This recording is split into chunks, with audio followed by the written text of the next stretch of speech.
And the Bulls just signed Dwayne Wade to a 2-year, $25 million contract. Now, this has some implications for the Bulls. They shipped out Rose, and they got some pieces back. So right now, their roster looks around about, they look about Rajon, Wade, Jimmy, Taj, Lopez, Tony Snell, and Nikola Mirotic. And they finished in the 9th or 10th seed last year. So right now, they have a fun-looking roster on paper. So I wanted to compare the players moving forward.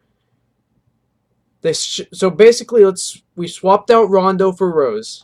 Last year, Rose was a bit worse than Rondo. Rondo is an improvement over Rose.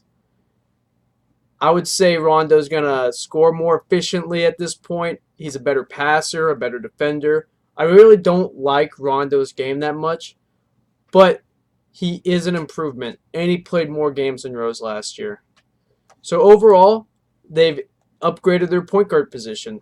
They're shipping out Jose. That's not really a big loss anymore at this point. Last year, Joakim Noah was hurt most of the year, was pretty bad, and they're getting Robin Lopez to replace him. That's an upgrade. That's a massive upgrade at this point.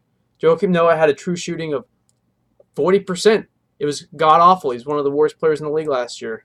Maybe he has a bounce-back year, but we're not talking about whether he has a bounce-back year or not because he's not on their team anymore. So they're replacing one of the worst players in the league last year. Not saying Noah is one of the worst players, but he was last year with Robin Lopez, who played in every single game last year, had a win share of .126, and was just an overall productive player for the Knicks. So we're going to see improvements from their center position. We're going to see improvements from their point guard position. And now they're pairing Dwayne Wade with Jimmy Butler. So this is a pretty good roster on paper right now. Nikola Mirotic, he's their shooter. He needs to shoot for them. He's going to need to continue shooting for them. Other than that, though, they're really missing shooters.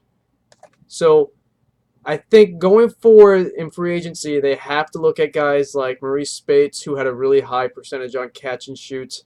They have to look at Kevin Martin, who's a shooter, liability on defense, but they can hide him probably. That might be an issue. And Jarrett Jack's an option as well. That gives them another ball handler to play behind Rondo. And he is a pretty good catch and shoot guy. Threes aren't his strong point. He doesn't take that many threes. He can hit the mid-range with decent efficiency. It's on and off each year. If you look at Jarrett Jack's mid-range percentage year to year, it goes around like 40% to 50%. He had 1 year where he hit 60% on mid-range. But their roster is shaping out okay. A lot of Bulls fans are down on all of their moves this year, but they've upgraded pretty much every position at this point. And until the Dwade thing, they did shed salary. So they can get back in the playoffs very easily now, especially with the Heat being completely gutted. And I'm looking forward to that. I can see them competing with a playoff spot with the Pacers. So I really like this move. It's fun. The future is a little bit more, well, let's see. Butler is under contract for a while till 2020. Gibson's going to be expiring after this year. Powell being gone kind of sucks, but his defense was awful, and that just means more minutes for Mirotic. And I like Doug McDermott. Honestly, he's all right. I think he'll continue improving. I think he's a good option for them. And so I really hope the Bulls don't crash and burn. I don't think they will. I think they're going to be a competitive team now, especially with Wade. Unless Wade's needs give out. And, well, that's pretty much their season really relies on Dwayne Wade's knees. But the composition of this team is just missing some shooting. So either Tony Snell needs to become a better shooter, they're going to need to give more shots to Mirotic, and they're going to need to pick up one or two more shooters, and then they're going to be finished with this roster, and they're going to be a competitive East team. So I really hope you guys enjoyed this video, and see ya.